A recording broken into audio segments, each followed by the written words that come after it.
brasileira. Levou tempo, levou esforço. Pode ter sido com erros, com graves erros e com grandes dívidas que tem ainda, mas se a gente for olhar positivamente, ter um país do tamanho do que é o Brasil, com as potencialidades do que é o Brasil, esse esforço na independência de todo o povo brasileiro, como é o caso da Batalha do Genipapo, ele não foi em vão. Eu queria saber a opinião do senhor. Por que a historiografia oficial não fala do Genipapo? E se essa historiografia oficial esqueceu muitas outras coisas na Guerra da Independência? Esqueceu. A gente pode pensar, talvez, que isso fizesse parte de uma interpretação de que era necessário você criar uma outra imagem da independência em termos de consolidação da identidade nacional brasileira. Talvez o custo da construção dessa identidade tenha sido, de fato, você deixar de lado, intencionalmente talvez, alguns dos episódios importantes que explicam exatamente como foi muito mais difícil essa independência. Se Dom João VI não tivesse vindo em 1808, evidentemente a história nossa poderia ser parecida, já viu, o senhor já escreveu sobre isso, com os nossos vizinhos divididos em várias repúblicas. Uma vez conversando com Zé Murilo de Carvalho, que nós todos admiramos, ele disse que se Dom Pedro tivesse ido para Portugal e não tivesse ficado, o Brasil hoje seria talvez 4 ou 5 países diferentes. O senhor concorda com isso? Sem o Rio de Janeiro, e particularmente sem a presença do Dom Pedro aqui, de fato, você teria uma tendência a algo parecido com o que acontece na América Hispânica, eu diria que a maior probabilidade. Professor, Dom João tinha a ordem de dividir e tirar de seu herdeiro essa parte norte principalmente, mas norte e nordeste do Brasil, do comando de seu herdeiro. Que houve esforços das cortes e do próprio Dom João VI de manter uma parte do território, isso a gente pode ver pelo próprio caso do Fidié, que relata no livro dele que ele recebeu uma ordem do Dom João VI direta e pessoal para se manter na província do Piauí. Professor, me intriga muito o comportamento estratégico do Major Fidié, que era o comandante das tropas pró-Portugal. Não é? Ele chega no Piauí, era um herói de guerra em Portugal, ele tinha lutado contra Napoleão, portanto é uma pessoa de prestígio, um militar de prestígio. Ele chega no Piauí, ele vai para Oeiras, que era a capital da província, e lá estando ele recebe a notícia, a junta governativa recebe também a notícia de que tinha começado uma rebelião na vila de Parnaíba, que era maior do que Oeiras, inclusive. Ele sai de lá com aquela tropa a pé, né? Talvez ele a cavalo, mas os soldados estavam a pé.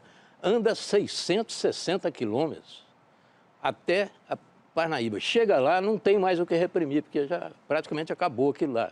Perdeu força, perdeu apoio, os chefes se desentenderam. Aí ele volta a pé e no meio do caminho ele chega na região onde há a grande batalha de Genipapo.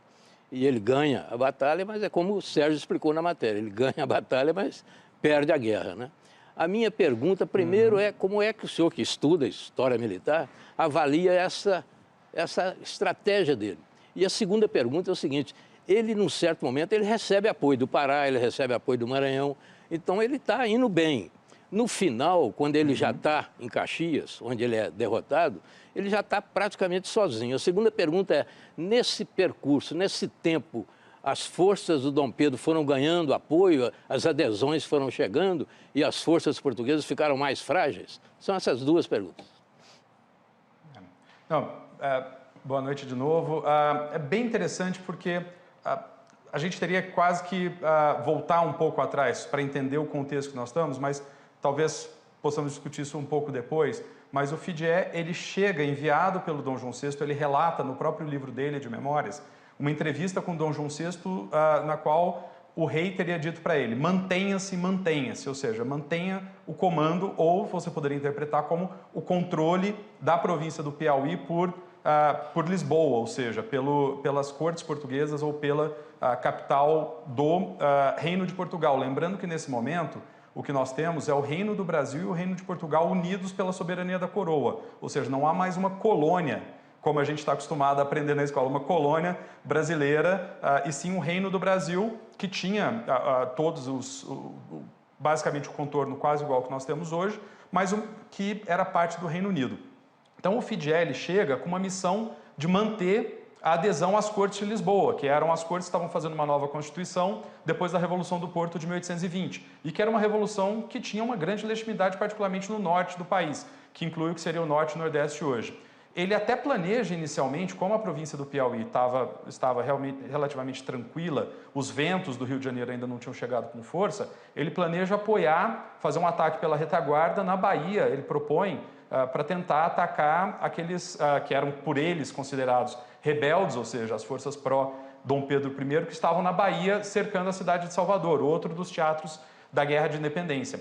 Mas ele não consegue autorização, particularmente do Maranhão, e com isso ele tenta manter a província. Aí sim que ele sai para reprimir a revolta, ou a declaração, não é uma revolta, é apenas uma declaração de apoio ao Dom Pedro da cidade de Parnaíba, que estava no litoral e que tinha uma relação muito forte com Ceará, com Pernambuco, era uma cidade mais aberta. E nesse momento ele sobe, chega na cidade de Parnaíba, que está relativamente vazia, porque já no momento dessa declaração de apoio em novembro de 1822, você tem uma reação da guarnição local e uma rápida reação do Maranhão, que manda um navio de guerra para tentar conter essa adesão ao Rio de Janeiro. Então, os líderes do movimento de apoio ao Dom Pedro, eles saem para o Ceará. Então, o Fidé, quando chega em dezembro, ele encontra a cidade praticamente vazia.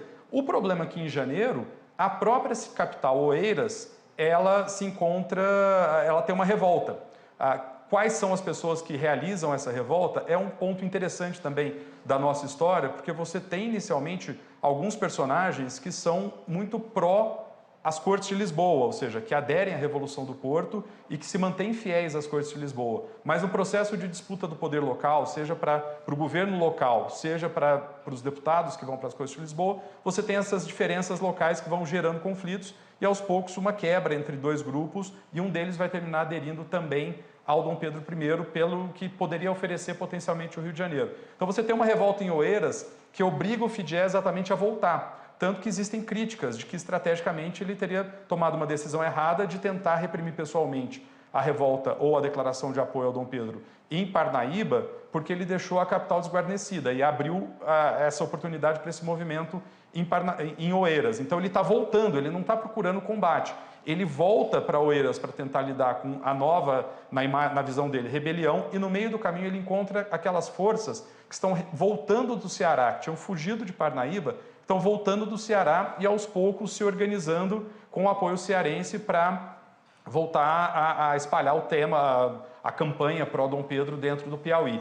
Então você tem ali realmente um encontro de forças que estavam procurando objetivos diferentes, mas que realmente se encontram ali em Campo Maior numa batalha que, para o Piauí, ela é decisiva, mas como você bem mencionou, Mitra, ela continua. O Fidé, ele ganha, mas não leva, porque ele consome todos os insumos dele. Existe um mito sobre a bagagem também dele, que teria sido roubado ou não, mas ele é obrigado a partir para o Maranhão, e o Maranhão é uma das províncias com forte predominância naquele momento de apoio às cortes portuguesas. Então ele foge, ele tem que se retirar para Caxias e acaba cercado, porque aos poucos você tem forças no Ceará, no Piauí e em Pernambuco que começam a se mobilizar, e uma grande coluna, inclusive, do Ceará, que vai alcançar quase 10 mil homens. Eles chegam já no final do cerco à cidade de Caxias, mas você tem mais de 10 mil homens cercando a cidade no final ali em junho, julho de 1823.